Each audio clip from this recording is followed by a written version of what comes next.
En abril de 1960, la caza de los fugitivos nazis había comenzado.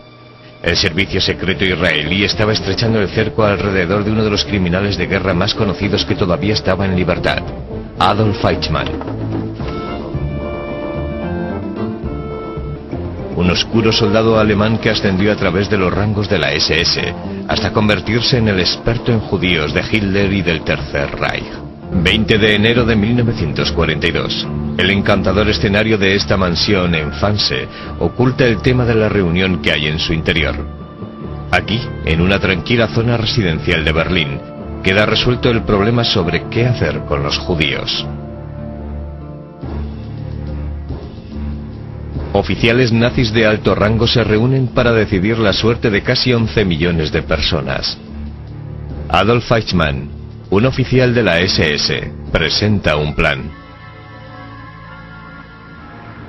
Como especialista en asuntos judíos de la oficina 4B4 de la Gestapo y de la Oficina Central de Seguridad del Reich, soy el responsable del transporte de los judíos. Una vez detectado, registrado y segregado un judío, será detenido. Firmará la cesión de todas sus posesiones, que pasarán a ser propiedad del Reich. Con una maleta y 50 marcos en efectivo será llevado a un remoto entronque de ferrocarril, donde será ubicado en un vagón para ser trasladado a su destino final. El plan de Eichmann es demoníaco, pero ingenioso en cuanto a su precisión. Utilizando la red de ferrocarriles europeos, prepara el trabajo de base para una auténtica proeza de coordinación. Los vagones que llevan su cargamento humano a los campos regresan cargados de mercancías para ser despachados a todo el continente. Se trata de una operación comercial cuidadosamente planeada e inspirada en una confabulación para cometer un asesinato en masa. Una cálida tarde de Tel Aviv, en abril de 1960, Isser Hallel informa al primer ministro Ben Gurion que Eichmann ha sido localizado. El líder del Estado judío está obligado a llevar a Eichmann. Él era el encargado de aplicar las leyes de la nación y yo le estaba diciendo cómo las iba a infringir.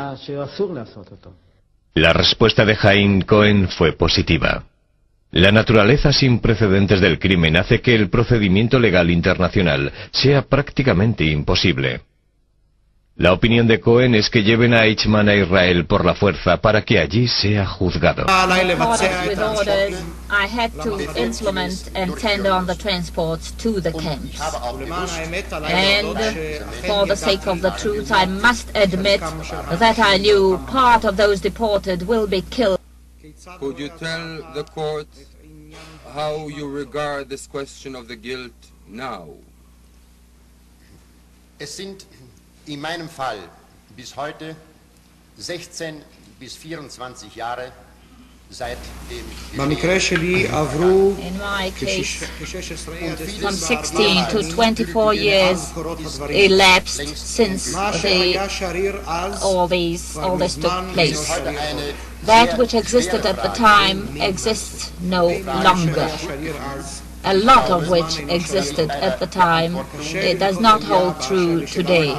It is difficult to say in regard to the guilt, and I must make a difference between the guilt from the legal approach and aspect and from the human approach.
Vamos a empezar pues el análisis, y yo quería que los psicólogos empecéis un poquito a explicar un poquito, quizá, o a desgranar un poquito el mensaje que nos manda o que nos dice este experimento. Empezamos con Cristina, por ejemplo.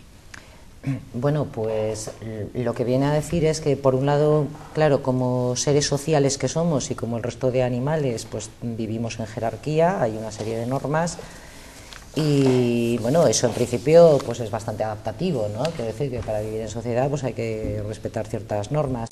Ahora, claro, cuando la conducta de los individuos depende más de la obediencia a la autoridad que de la propia conciencia, pues entonces ahí empezamos a tener un verdadero problema.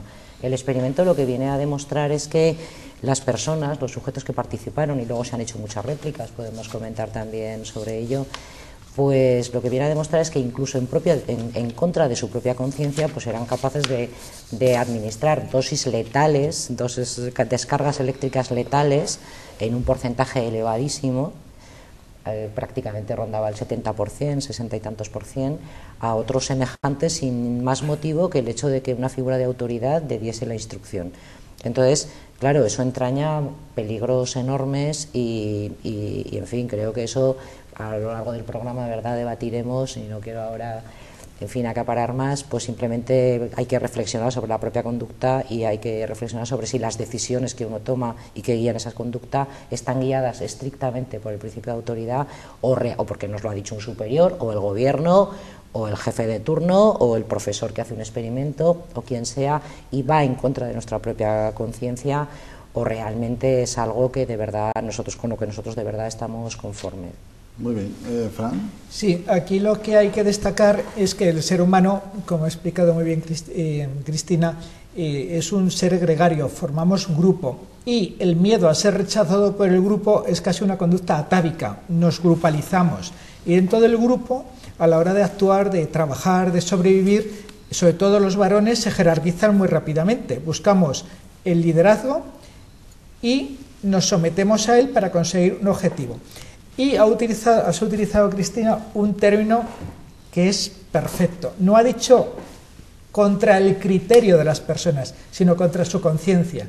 Y estos experimentos lo que demuestran es que ante una situación de presión y de fuerza, aunque las personas comprendan, piensen que están haciendo mal y están yendo contra otros, apagan su conciencia, cierran su corazón, desaparece la empatía y entonces pueden ocurrir cosas muy perversas.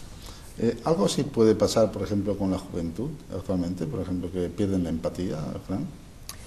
Pero es que la juventud... Yo veo que hay mucha juventud que, bueno, pues no tiene esa empatía con respecto al respeto, la falta de respeto, falta de, quizá a lo mejor también de esa autoridad. También no se va al lado extremo, podemos irnos al lado extremo cuando falta autoridad. Pero una cosa es la falta de dirección, que sería eso, la dirección, el comprender cuáles son las jerarquías, esos valores sociales, el respeto a los demás, y luego dentro de la empatía lo que tendremos que hablar es el desamor que reciben ahora los niños, ya desde su propia gestación. Las madres cuando están gestando y trabajan no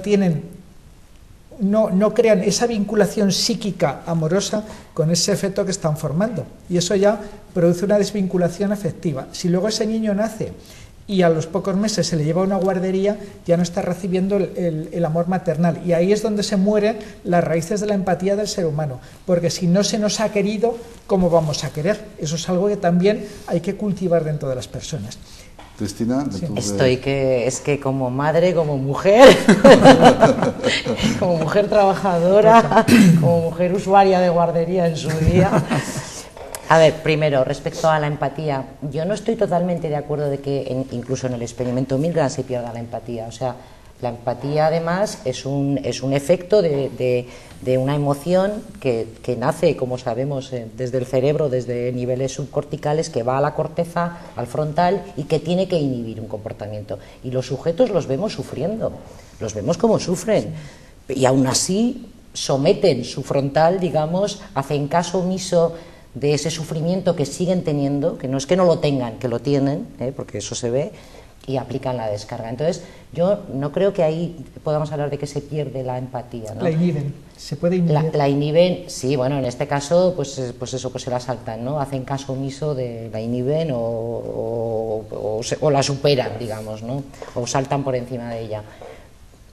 Luego, respecto a la juventud, yo sí que yo no creo que ahora la gente sea menos empática que antes, entre otras cosas porque la empatía no, o sea, es una cosa que es una capacidad que ha permitido al ser humano desde el principio de la humanidad conformarse como seres sociales, y que forma parte de nuestra propia inteligencia y que desde luego en una generación no se va a saltar, y si precisamente si algo nos distingue de otros animales es la capacidad de leer la mente del otro, de entender la intención del otro, de ponerse en el lugar del otro.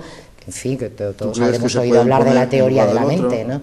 Naturalmente nos ponemos sistemáticamente en lugar del otro, y el que no se pone es que tiene un problema neuropsicológico que muchas veces pues tiene que ver con trastornos del espectro autista, o a veces trastornos muy severos de la personalidad como las psicopatías pero yo creo que en estos momentos sí, claro, pero son problemas, no es lo habitual, o sea, son las excepciones en el ser humano, ¿no?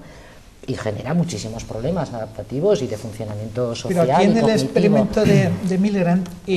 Pero yo quería terminar de decir, primero, que en lo de la juventud, a mí no me parece que ahora sea menos simpática. Sí que estoy de acuerdo con que se ha perdido el principio de autoridad en muchos órdenes, o sea, se ha degradado, y solo hay que ir a un instituto, a un ambulatorio médico donde a los médicos se les pega cada 2 por 3, a una comisaría de policía donde encima se ponen los delincuentes más chulos que el policía, o al juzgado de guardia cualquier día. O sea, solo hay que ir a los sitios que tradicionalmente, o a un aula de la universidad, solo hay que... Entonces, claro, el problema es que ahora la autoridad no la ejercen las figuras tradicionales, sino que ahora muchas veces el control se ejerce a través de los medios de comunicación conformados al establishment, ¿no? Pero no eso. Y luego, solo la puntilla, pero lo de las mujeres y las guarderías, de verdad, eso sí que... A ver, es verdad, todos sabemos, ¿no?, que es imprescindible una vinculación, ¿no?, y un periodo de vinculación... Pero vamos, yo no creo que ahora los niños reciban menos amor que antes. Amor intelectual, es decir... Antes, te voy a decir una cosa, antes las mujeres tenían 6 hijos y como lavaban a mano, porque ni siquiera había lavadora, ¿sabes?, pues a lo mejor estaban en casa en vez de trabajando fuera como estamos ahora, pero desde luego los niños pululaban y se buscaban la vida, porque la madre ni siquiera tenía tiempo para ocuparse de ellos, ¿sabes?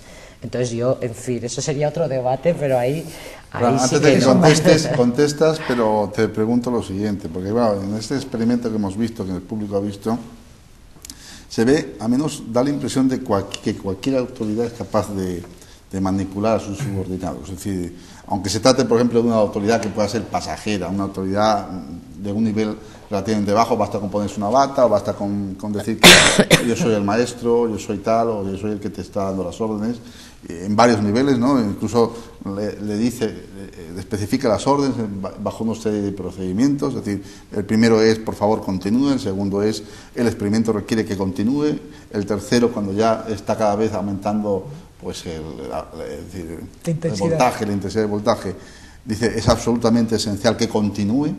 Y ya por último, en el cuarto procedimiento dice, usted no tiene otra alternativa, debe continuar.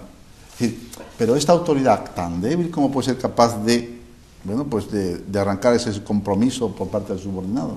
¿Cómo puede ser capaz? Bueno, dos cosas. Primero, si la figura de autoridad es un personaje reconocido, pues con un cargo, un estatus, una graduación, influye más. Y si luego esa persona pertenece a una institución muy reputada, muy reconocida, ese es otro elemento añadido. Pero en el experimento de Milgram hay un 65% más o menos de personas que se someten a esa autoridad, pero hay un 35% que no, que resiste, que se niega. Y esos son los que quizás tienen una empatía más clara, o están comprendiendo que es excesivo, o tienen unos valores religiosos, o una autoestima mucho más clara que les permite plantearse cosas y defender unos postulados, unos valores. Entonces la autoridad sirve, o sea, la autoridad se puede ejercer, y ciertas personas con soledad, falta de seguridad, o quizás sorprendidos por una situación que no conocen, pues van aceptando una cuestión. Y luego, como no ven que nadie se rebele, porque solo están ellos solos, pues ante la duda aceptan. pero cuando la presión se ejerce sobre un grupo, en el momento que hay un disidente, alguien que protesta, alguien que dice que no, entonces ya empieza la rebelión.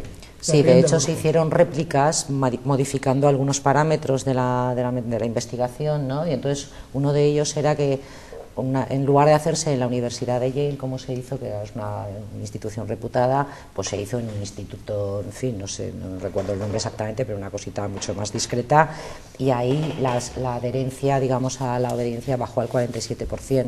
O cuando se modeló, se dio un modelo de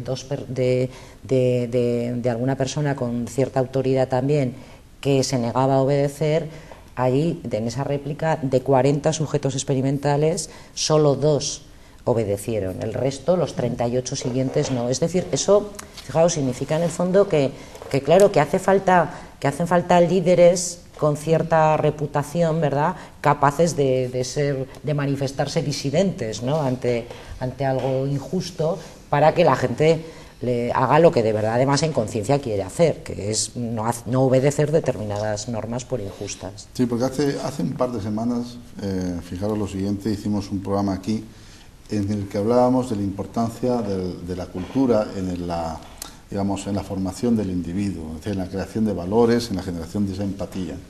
Decíamos que era importantísimo, es decir, el aporte cultural, es decir, vivíamos en un mundo en donde prácticamente lo que hacíamos era elegir a la carta un poquito las formas de felicidad y de entretenimiento que queríamos. Entonces, claro, no todo entretenimiento es cultura, y la gente, por lo general, pues estaba desviando hacia un elemento poco positivo de cara a su enriquecimiento personal, ¿no? En definitiva, la cultura aporta también, pues, un modo de ver las cosas totalmente mucho más empático, ¿no? O sea, con mucho más empatía hacia las cosas, y fuerza, pues, a un desarrollo, digamos, intelectual muchísimo mayor. ¿No os parece que aquí es donde nos estamos equivocando? Es decir, no es precisamente, ya si no es la educación, como hemos dicho, y tú lo has comentado desde el momento de la infancia y tal, quizá lo mejor sea que no estamos apostando por un tema cultural, o sea, de aportar, de ofrecer al ciudadano mayor cantidad de valores a través de el bagaje intelectual que representa la propia cultura, que le hace al individuo, pues, percibir las cosas de un modo totalmente distinto. O sea, no estamos banalizando, que lo decíamos en uno de los anteriores programas, el tema cultural, haciéndolo que, bueno, pues que todo valga, es decir, que en el entretenimiento todo valga. Yo es que no creo que sea casualidad, ya hasta mi edad ya soy muy mal pensada y no creo en las casualidades, o sea, creo que tanto el modelo educativo desde hace muchos años como el modelo de más media, ¿no?, o sea, de televisión, etcétera, el modelo de entretenimiento que se ha dado, desde luego a lo que lleva no es tanto a una menor empatía, sino a una menor capacidad de análisis crítico.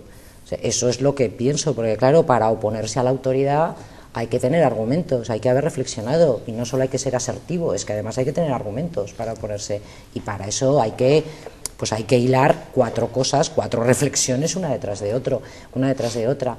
Entonces creo que eso es lo que está fallando, y mi opinión es que desde luego no es casualidad. Por ejemplo, ahora con la reforma que se nos anticipa, que no es de ahora, quiero decir que este modelo educativo lo estamos sufriendo y los efectos ahí los tenemos desde hace muchos años, pero ahora, por ejemplo, lo inminente que van a hacer con el argumento de que hay que ahorrar, pues bueno, pues se van a cargar la clase de economía, que por ejemplo en Francia es importantísima en los institutos, en las edades equivalentes aquí a la secundaria. ¿Y eso qué va a suponer? Pues que es que luego saldrá el ministro de Hacienda, dirá lo que le dé la gana, y como la gente no tendrá ni idea, pues lo que diga el ministro. O sea, pues si yo no puedo decir otra cosa porque no tengo capacidad, no tengo elementos, no tengo formación, no tengo capacidad de crítica, o con las humanidades. O sea, todos los movimientos precisamente de desobediencia civil parten de la filosofía. Y posteriormente ya, y de grandes científicos, pues Einstein, o grandes humanistas, ¿no?, Martin Luther King, o sea, gente que desde luego no era lerda, o sea, que era gente con mucha capacidad, con mucha formación y con mucha capacidad de crítica. O sea, que yo creo que más que la falta de empatía es que es un sistema educativo y de conformación de los modelos sociales y de los intereses sociales que es intencionadamente que intencionadamente quiere formar personas acríticas porque son mucho más manejables. Efectivamente, has coincidido con el análisis. Yo creo que si uno naturalmente utiliza todos sus argumentos que realmente es el pozo que tenemos cada uno, ¿no? De intelectual, de valores, decíamos, de cultura y tal, llega a las mismas conclusiones.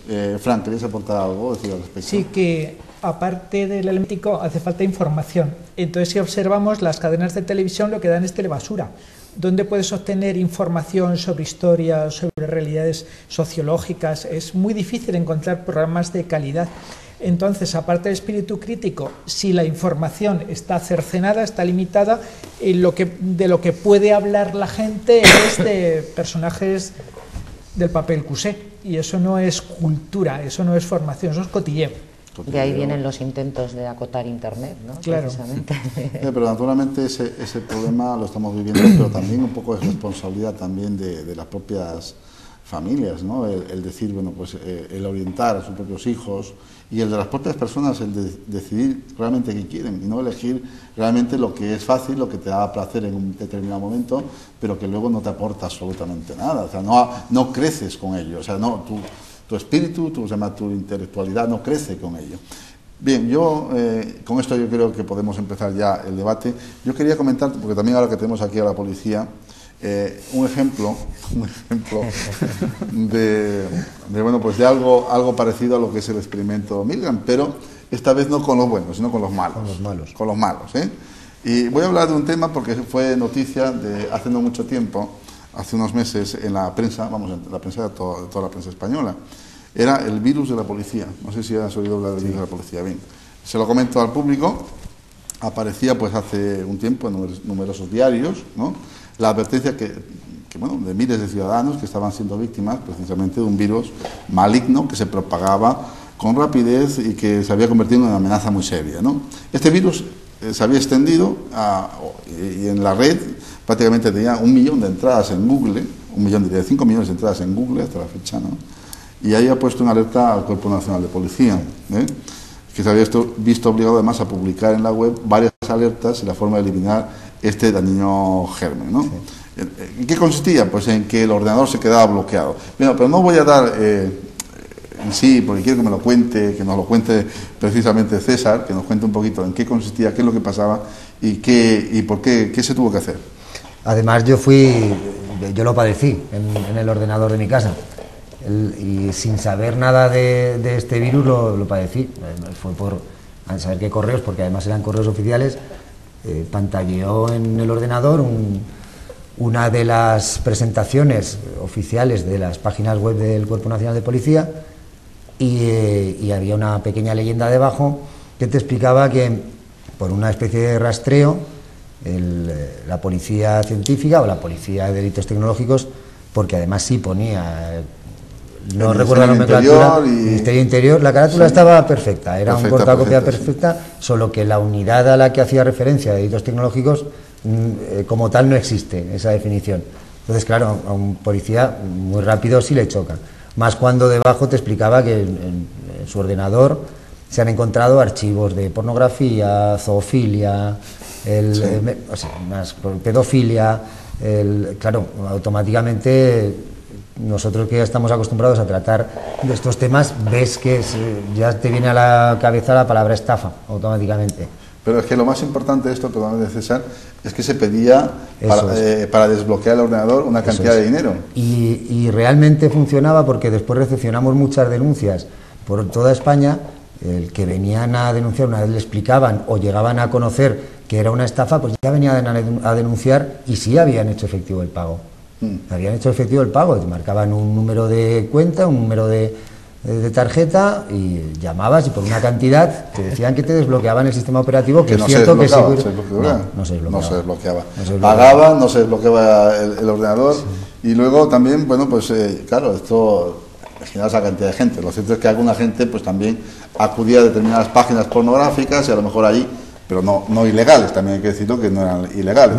Pero es decir, o podías cogerte pues un virus a través de un spam, o bueno, a través de imágenes de otro tipo de páginas que podía colarse, ¿no? Es un sistema inteligente realmente, porque, a ver, ¿quién hoy en día en su ordenador personal no recibe correos de cualquier amigo, de cualquier grupo de conocidos, pues que son, ya lo sabemos, auténticas barbaridades, auténticas juergas? Y claro, cuando tienes esos correos dices, madre mía, ¿qué me habrán mandado ¿Qué me habrán mandado? Que, claro, verle el logotipo del Cuerpo Nacional de Policía pantalleado de repente en tu ordenador, a cualquier ajeno, evidentemente, le va a sorprender y le va a asustar. Y le va a asustar, porque hay mucha gente que desconoce la ley también, entonces, por lo tanto, pues esa gente, pues a lo mejor, no porque haya cometido nada malo, sino sencillamente porque, claro, es decir, tienen miedo a la autoridad, que esto es lo que estábamos tratando aquí, el miedo a la autoridad, pues es capaz de someterse pues a ese chantaje que representaba esta página, ese pantallazo, y que se te quedaba ahí en el ordenador, pues se te quedaba, es lo que suele decir, ¿no? Se quedaba allí, bueno, luego volvía a replicarse o se volvía a enviar. Es muy sencillo, realmente es muy sencillo deshacerse de él, pero una vez sabes que no es más que un virus. Era un malware, ¿no? Un malware además muy fácil de quitar. Por falta de actualización de los archivos, sencillamente, de Windows. Bien, estas cosas, claro, es decir, demuestran hasta qué punto, ¿verdad?, el ser humano es capaz de obedecer ciegamente a la autoridad, es decir, a la autoridad simplemente, aun no viendo la autoridad, sabiendo que detrás puede estar una supuesta autoridad, entre comillas, que luego estaba, me parece, en países del este, o no sé qué lugar, ¿no? Era en países del este. Bueno, hubo algún episodio de la vida real, ¿no? Ejemplos de esto del principio de obediencia a la autoridad en la vida real. Entre el 95 y el 2004 en Estados Unidos hubo más de 70 episodios, no sé, de un señor que llamaba por teléfono a establecimientos de comida rápida tipo McDonald's y estas cosas, y entonces, haciéndose pasar por policía, pero por teléfono, les decía a los encargados de estos establecimientos que una empleada suya, mujer, había robado no sé qué, entonces que la desnudara. Y la gente las desnudaba. O sea, hubo 70 episodios que están documentados, y de hecho se detuvo a un señor que ha sido el único caso que ha sido, lo que pasa que salió absuelto por falta de pruebas, pero 70 episodios que por teléfono, haciéndose pasar por policía, inducía a los encargados de los establecimientos, les decía, pues mire, es que esa señora ha robado no sé qué, entonces haga usted el favor de desnudarla allí mismo para comprobar tal, y efectivamente las desnudaban allí, vamos, y a alguna le dejaban el delantal, pero poco más, y en fin, un show que pa' qué, y fue juzgado un señor, lo que pasa es que fue absuelto por falta de pruebas suficientes, pero sí, en la vida real esto se ha puesto a veces en marcha, en fin, con una intención, en fin, en este caso, pues no sé, una mala broma, ¿no? Porque aquí no ganaba nadie. O sea, ni siquiera era muy espuria. O sea, yo quería comentar algo, y luego que hubiera debate, que me ha preocupado con los experimentos de Milgram, que es cuando había que aplicar las descargas eléctricas, cuando las personas ponían peros a aplicar ese dolor, a infringir ese dolor, se les sugería que ellos simplemente tomaran la decisión, pero que quien apretara el botón para dar la orden de descarga fuera otra persona. Entonces, con esta condición se ha llegado a tener un éxito de 93% de torturadores. O sea, que es decir, que si el trabajo sucio lo hacen otros, aunque yo tome la decisión, si me presionan un poco, yo tomaré la decisión y daré la orden o ejecutaré la orden de que se infrinja un daño a alguien. Por ejemplo, los desahucios. Cuando se están desahuciando a las personas de sus pisos por impagos, todos los policías que van con el furgón de juzgado a desalojar y tal, pues al final llega un momento en que o se hacen un plan. Esa sería una buena pregunta para ti, César, ¿cómo viven tus compañeros eso? ¿Van como robots cumpliendo órdenes y ya está? Y si el inquilino que desahucian o el propietario de ese piso berrea, cierran su conciencia y ya está, o van haciendo mala sangre por dentro. Distingue dos momentos. El momento y más en la crisis actual, y que en un programa anterior lo hablábamos, que los policías son parte de la sociedad, no vivimos aparte. De hecho, gracias a Dios, cada día estamos más concienciados y somos más parte de la sociedad, más cercanos.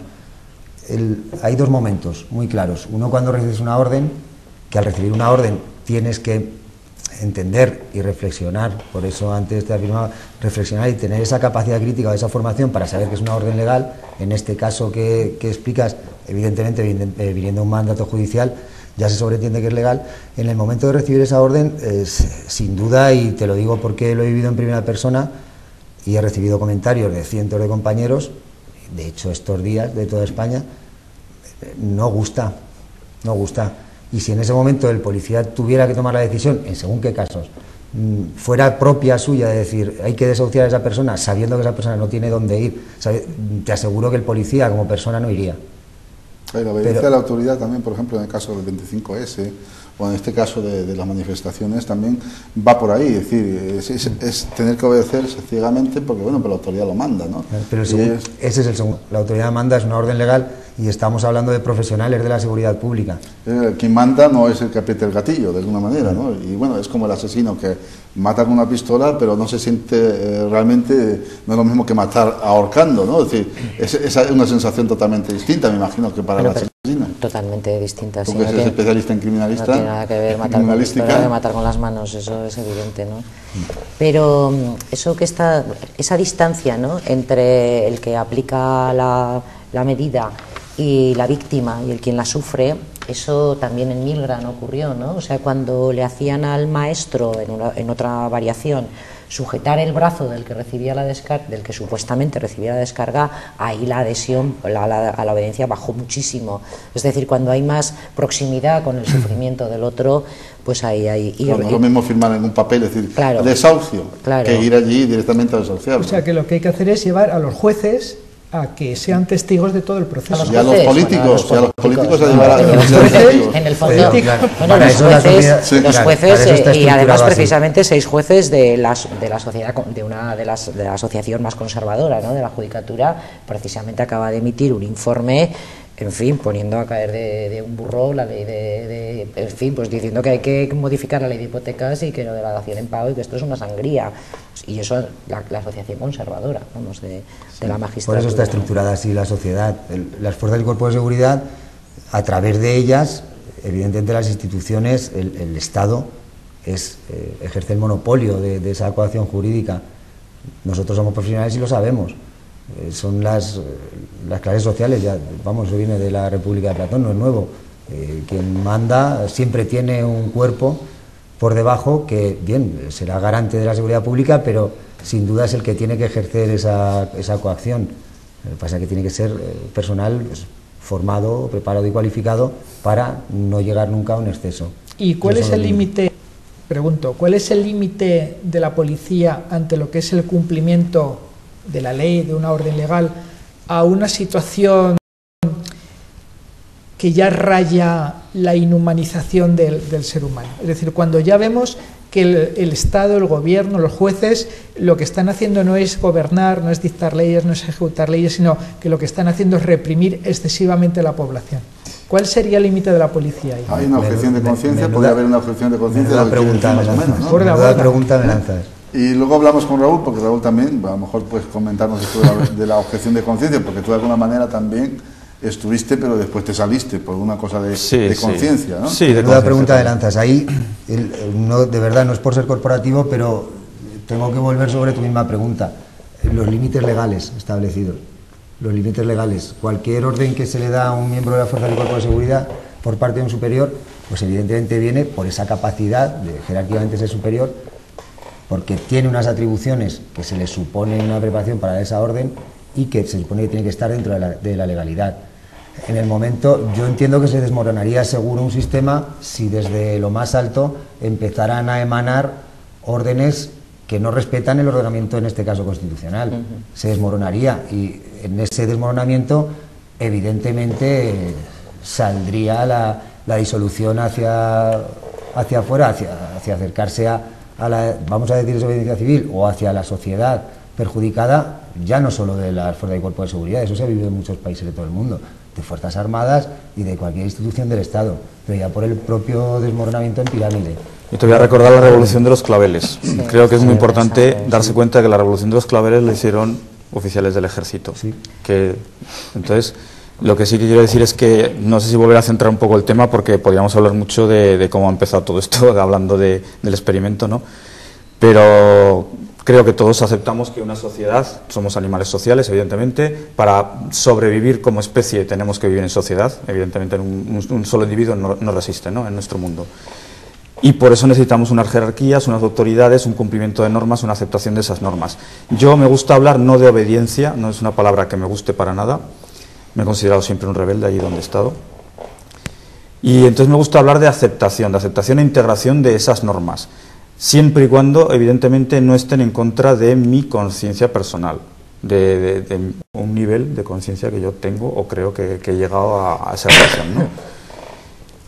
Evidentemente, en todo momento, aunque yo fuera policía, he sido militar, he pertenecido al ejército, y ni en el ejército he dejado de tener ese nivel de conciencia que me ha llevado en muchas ocasiones a desobedecer normas que consideraba que no eran... Sí. Tal vez eran legales, pero yo creo que hay que hacer una diferenciación muy importante, que es legítimas. Eran legales, pero no legítimas. Sí. Y entonces la legitimidad es, creo que, un punto muy importante que hay que poner ahí sobre esa I, ¿no?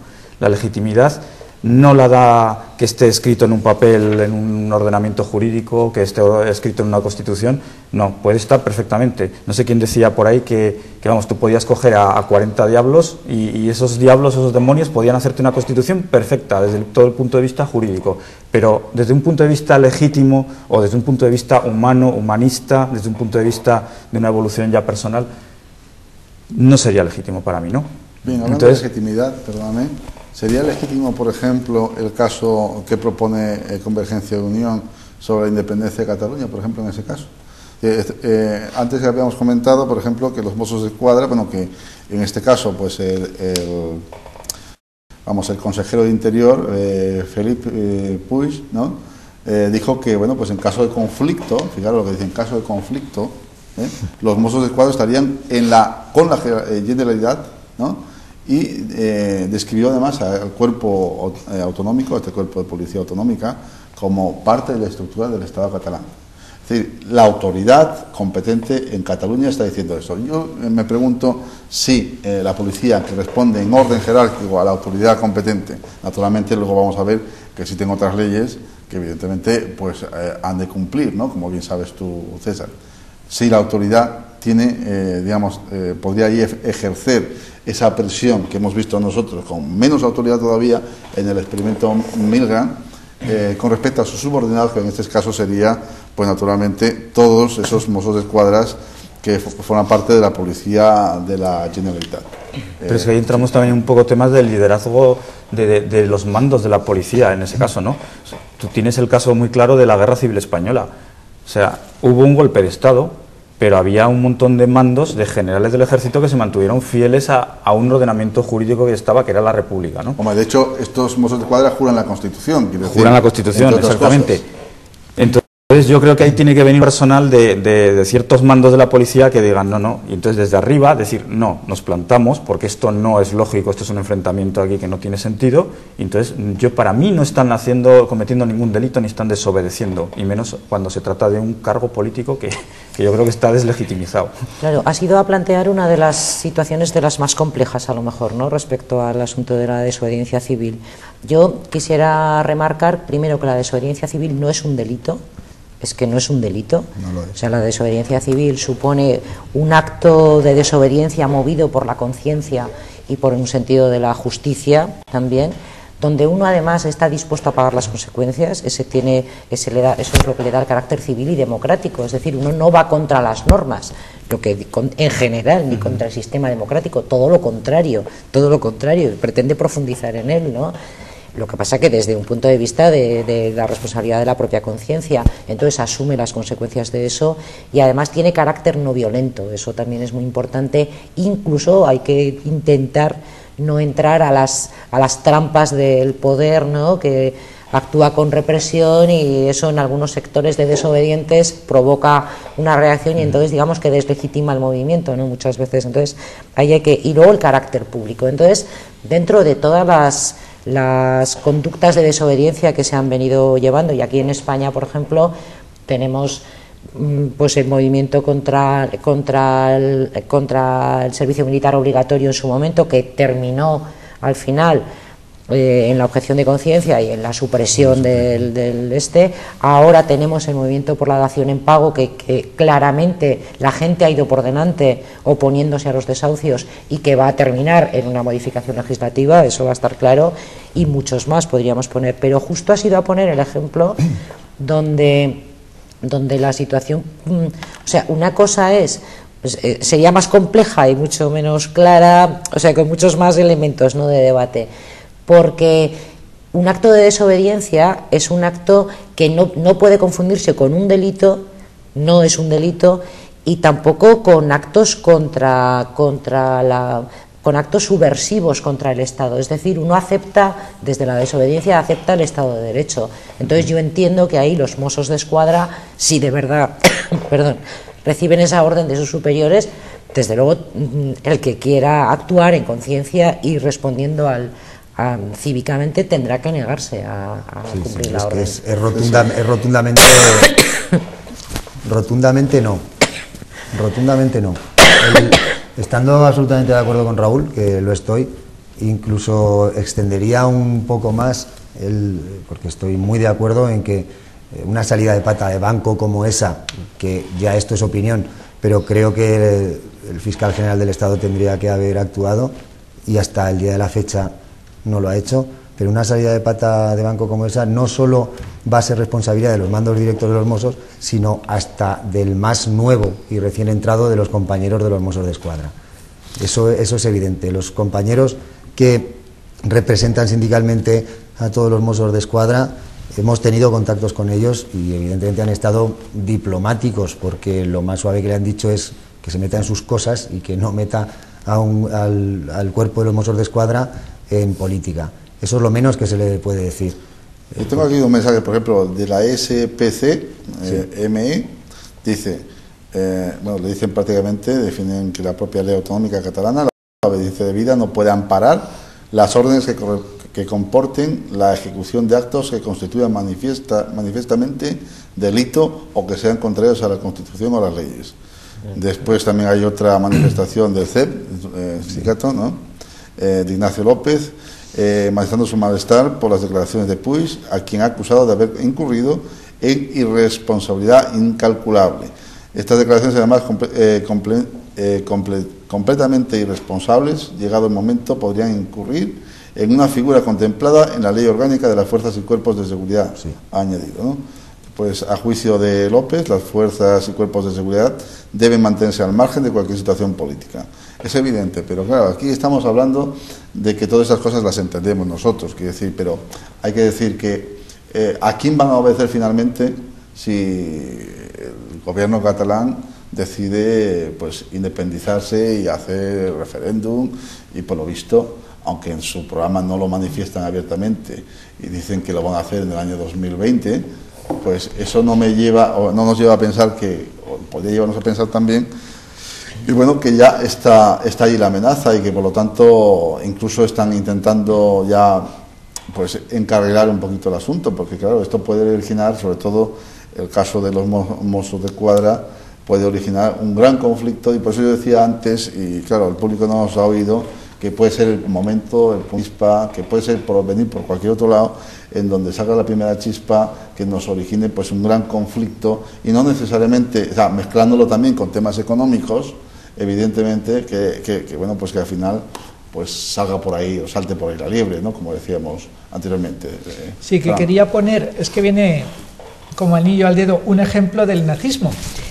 Cuando se formó el gueto de Varsovia, las fuerzas que reprimieron a los judíos, los seleccionaron, los fusilaron, etcétera, los represaliaron, fue un grupo de 500 policías alemanes, no ejército, sino policía alemana, que se trasladó al gueto y se les dio la orden de seleccionar a los que podían ser deportados o fusilados. De esos 500 policías, 12 se opusieron, les pareció que no eran su competencia fusilar personas, que ellos eran policías de Berlín, de Stuttgart, de donde fuera, que lo suyo no era eso. Pero los 488 restantes cumplieron las órdenes y ejecutaron a los judíos. Y una de las cosas que me deja temblando de estos experimentos es que cuando se cogieron oficiales, funcionarios, policías alemanes, y no se les puso a matar gente o a fusilar personas, sino a realizar actos administrativos, pues por ejemplo firmar órdenes, organizar traslados, etcétera, lo hicieron bien y sin protestar. Es decir, que en el momento que no son ejecutores directos y el trabajo sucio lo hace otra persona, sí aceptaron ser cómplices del proceso. Entonces aquí estos experimentos nos hacen ver que si se presiona poco a poco a las personas, pueden acabar siendo cómplices de un sistema como lo estamos viendo, por ejemplo, en las entidades bancarias. El tema de las acciones preferentes, los bancos irlandeses y otros, lo conozco bien, y cuando preguntas a los directores de oficina, a los bancarios que trabajan allí, que recomiendan esas acciones a los jubilados, a los abuelitos, y les pregunto, bueno, ¿y vuestra conciencia? ¿Y no os oponéis? No, es que es nuestro trabajo.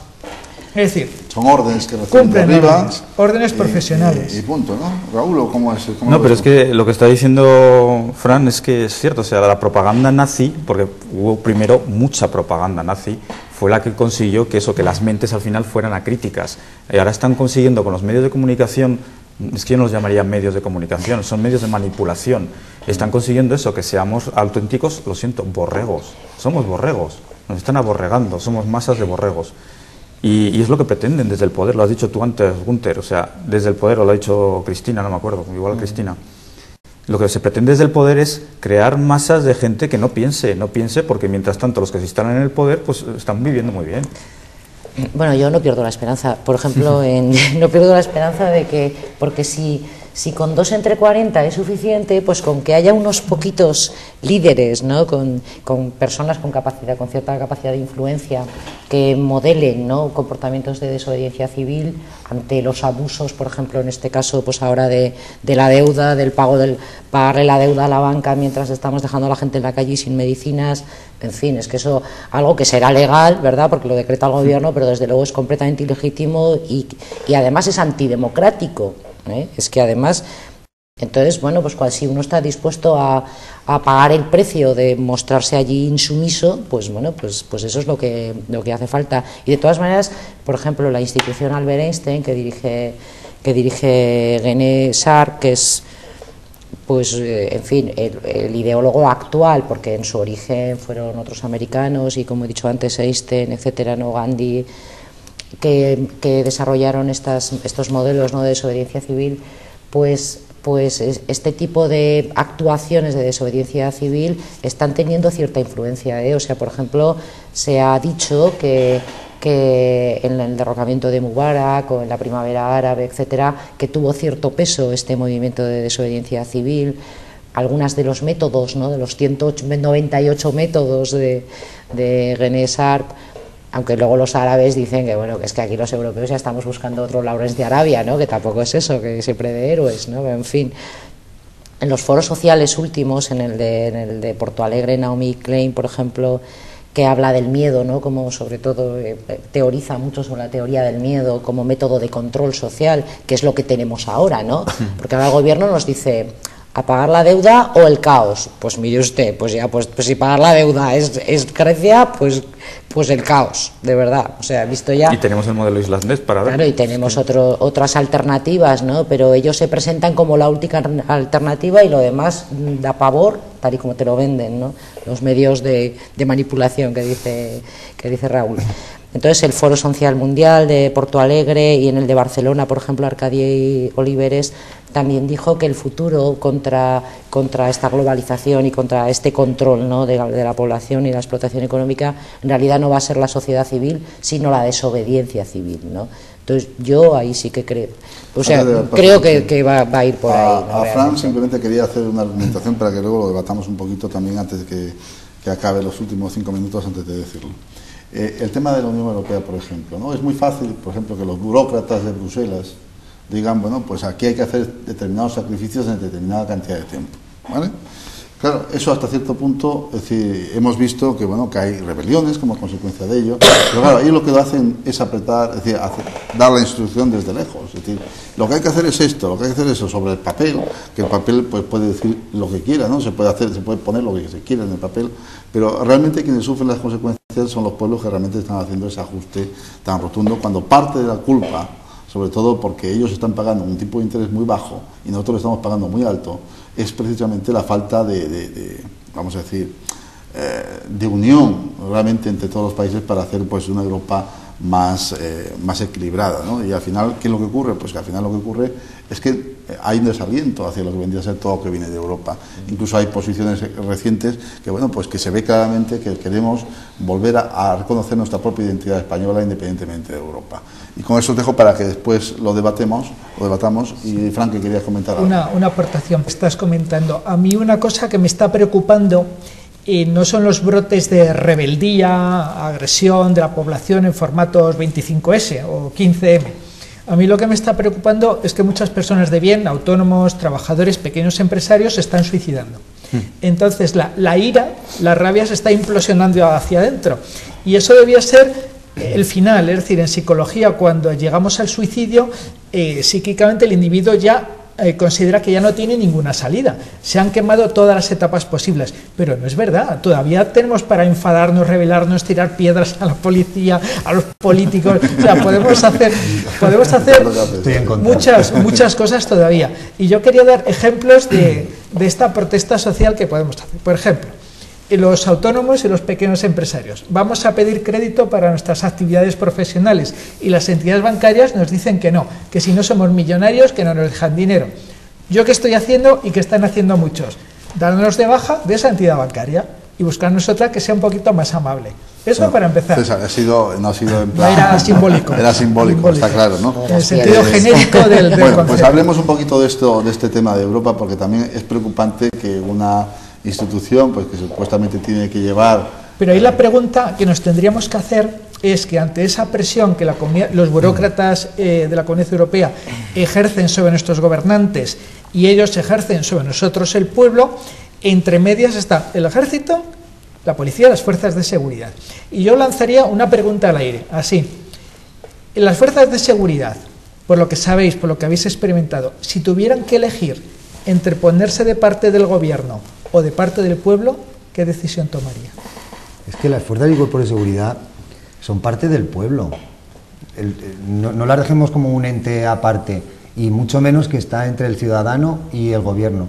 Las fuerzas y cuerpos de seguridad no son el parapeto de ningún gobierno, ni el escudo de ningún sátrapa, no, en este país no. Por eso el ejemplo que ponías del gueto de Varsovia sí me rechinaba un poco, porque claro, cuando se lleva a cabo el gueto de Varsovia, ya el régimen alemán es un régimen totalitario. La policía está militarizada y además el factor miedo que lo habéis nombrado y que sobrevuela la mesa desde el principio es evidente. Gracias a Dios, en un Estado de Derecho y democrático como el nuestro, de 500 policías te aseguro que 500 no. Lo más seguro es que cogieran a ese mando que da la orden y lo tirasen al río o lo metiesen en la cárcel. Los 500 policías. Perdóname, salvo que la mayoría, por ejemplo, como el caso de Cataluña, la mayoría sea independentista. Entonces ahí la cosa cambiaría, César. Ahí ya diríamos que, claro, ha habido un previo sometimiento a la voluntad del líder, ¿no? Y han ido asumiendo la clase popular, Pero es que aunque fueran independentistas, Gunter, o sea, yo estoy a favor de que si Cataluña quisiera un referéndum, pues vamos a ver si se hace lo posible para que tenga un referéndum.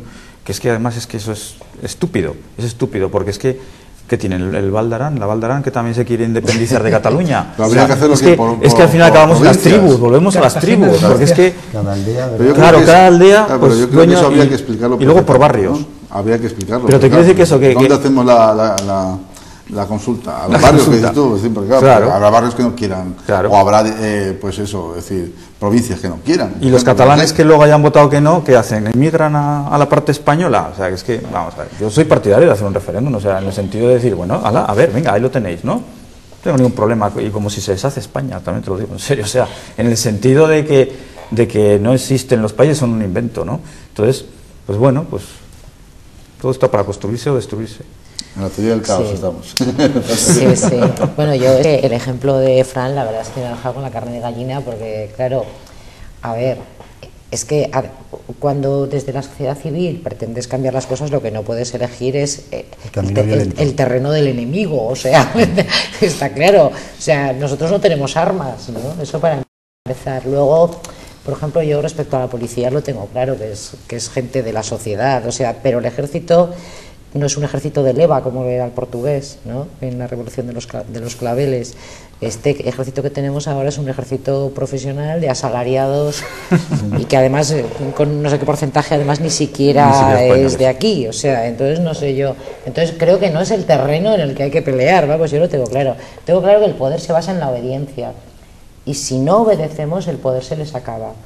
Y esa es la cuestión, y no podemos buscar la confrontación sangrienta, o sea, es que lo que eso, claro, hay que evitar. Pasa que ya vemos que la obediencia casi se puede. Y tampoco se puede generalizar, o sea, no se puede decir el ejército o la policía, no se puede decir, no se puede hablar de eso, porque en el ejército habrá X mandos que opten por y X mandos que opten por. Sí, pero lo que quería dar a entender es que en estos momentos la población estamos sufriendo una serie de medidas que son extremadamente injustas y que están destruyendo a la sociedad. Y la policía y el ejército, pertenecientes a esta sociedad, están ahí parapetando un gobierno. Y entonces lo que intentaba hacer ver es que en realidad estos gobiernos en general en Europa, dictan unas leyes inhumanas, injustas, destructivas, anti-ser humano, y que las fuerzas de seguridad son las que las aplican, ¿estén de acuerdo o no? No. Sí, cuando dicen hay que desahuciar a estas personas. Precisamente el movimiento de desobediencia civil, precisamente en los desahucios, es decir, el hecho de que vaya gente allí, se oponga, en fin, se pongan en medio, ha evitado mucho. Precisamente eso es lo que va a llevar inevitablemente, les guste o no, a los bancos a la dación en pago, ¿sabes? Pero hay muchos ejemplos de desobediencia civil. En Cataluña se negaron a pagar los peajes de autopistas que están requete pagadas, y se negaron y no mandaron los tanques para obligarte a pagar. Es que no, contra medidas así es tan desmedido que en el mundo en que vivimos es que no pueden hacer eso, es que es imposible que lo hagan. Se han hecho muchas más cosas en Islandia, por ejemplo, en Irlanda se han negado a pagar el impuesto ese nuevo sobre la vivienda, más del 70% de la población. Un nuevo impuesto del IVA, otro nuevo impuesto de tal, y seguimos obedeciendo, que es a lo que quería decir. Seguimos con el mismo programa, es decir, de obediencia que practicaba. Aquí hay un movimiento, por ejemplo, negándose a pagar el euro de la farmacia. ¿Cuándo tenemos que romper esa obediencia? ¿Cuál es el momento de desobedecer? Yo creo que siempre. Siempre, claro, pero que es que parece ser que... Y ahora acuciante. Bueno, el problema es la unión, el problema es que hay que hacer masa crítica. El problema es la masa crítica. Lo que decía Cristina casi al comienzo, y lo ha repetido después, es la creación de líderes, pero de líderes que sean intelectualmente competentes, competentes, válidos, que sean pacíficos y que tengan las cosas muy claras, los pasos que dar muy claros, siempre dentro del respeto a los demás. Lo que pasa es que el poder lo que hace es hundir a que salgan líderes de este tipo, porque el sistema está creado para su sostenimiento y nada más. Que sobre esto, ¿y cómo ¿y cómo ha surgido el de la dación en pago? Porque los bancos estarán que dinarán y se lo van a comer porque no les va a quedar otra. Quiero decir que es que al final, fíjate que muy pocas personas, porque en el conjunto de la población nacional son 4 y el de la guitarra, muy pocas personas están consiguiendo cosas. Pues eso es importante, ¿no? Yo creo que lo que hay que hacer es centrar el tiro en las cosas gordas, porque claro, lo del peaje de las autopistas, pues muy bien, lo de no pagar el euro en las farmacias, que también hay un movimiento de ese tipo, pues muy bien también, pero claro, se quedan en hechos un poquito aislados que donde hay que darle es al volumen económico del gobierno, ¿no? Bien, hemos llegado al fin del programa y yo creo que como tenemos un minuto para decir lo que queramos, pues aprovechemos eso para lanzar el mensaje que querías, Fran, seguramente. Y bueno, pues empezamos contigo mismo, Fran. Que le quería decir a César que una de las cosas que más moral ahora mismo está dando a la población es saber que los sindicatos policiales están también haciendo sus reivindicaciones, que son parte de la sociedad, que ellos están protestando. Entonces, eso humaniza al cuerpo y transmite una fortaleza moral al resto de la población, lo cual yo, como ciudadano, os daría las gracias por todo el trabajo que estáis haciendo en ese sentido, porque es necesario que la población sepa que no hay locos torturadores que van vestidos de uniforme, sino que son personas que están trabajando, que también tienen unos gastos que pagar y que viven episodios de angustia cuando se les da una serie de órdenes que son injustas, pero que quizás ahora haya que dar un paso más allá y quizás las fuerzas de seguridad tengan que hacer algún tipo de declaración cara a los gobernantes, explicándoles que una cosa es la democracia, la legislación, la ley, todo eso, y otra es aplastar, destruir y aniquilar a un pueblo como se está intentando hacer ahora. César, un minuto para decir lo que quieras de cara al público zaragozano que nos está oyendo y cada vez más. Aparte de aprender mucho hoy, cosa que os agradezco a todos, sin duda me quedo con la idea de que la rebeldía, además por historia, es necesaria para evolucionar una sociedad, pero una rebeldía, como decíamos, que sea intelectual y sobre todo que sea no violenta. En eso yo siempre estaré a favor. Muchas gracias, César. Cristina. Sí, pues abundando en lo que dice César, que el poder solo es poder mientras nosotros obedecemos, mientras la ciudadanía obedecemos, y que para obedecer pues hay que estar convencido en conciencia de la legitimidad, no de la legalidad, sino de la legitimidad democrática de las medidas. Y si no estamos convencidos, pues hay que ser activos, no violentos, pero activos en la desobediencia. Y animo a todo el mundo a cultivarse la rebeldía. Muchas gracias, Cristina. Raúl, de librepensador.com. Que lean el librepensador.com, que lo que hace es abrir las mentes, evidentemente, pero que lean también, aunque sea el Club de los Poetas Muertos, que te cultiva la rebeldía también, o Togo, yo lo digo en francés, porque yo en inglés no... Y una frase que tiene que es: me cuesta menos en todo sentido incurrir en la penalidad de la desobediencia al Estado de lo que me costaría obedecer. Entonces, yo como Cristina animo a desobedecer, animo a tener rebeldía, criterio propio, y a pensar que desde Viriato, ya con sus guerrillas famosas contra los romanos, pasando por el motín de Esquilache o pasando por los fusilamientos de los de Mayo, o sea, el levantamiento del pueblo español contra el invasor francés, pues el español siempre ha sabido resistir al poder. Entonces lo que pasa es que ahora no sé qué ocurre, pero tenemos que levantarnos. Pues lo que decíamos. Bueno, se acaba el programa. Lo único que espero, que evidentemente yo creo que aquí la parte más importante, mi reflexión final, es que lo que necesitamos son líderes que nos conduzcan hacia una situación totalmente distinta a la que estamos viviendo, líderes que sepan, pues, entre otras cosas, administrar correctamente los recursos del Estado y que pues permitan que esta situación de crisis que estamos viviendo pues sea menos acuciante y que nos que hagamos cuanto antes a ser posible, ¿no? Líderes que a lo mejor no están todavía, no los conocemos, pero que hay que intentar, hay que probar nuevas alternativas, porque las alternativas seguramente que existen, lo que pasa es que hay que buscar, hay que informarse. Muy buenas noches, queridos telespectadores, nos vemos el próximo miércoles a la misma hora en este su programa, La Vía de la Libertad, el programa que pretende hacernos más libres.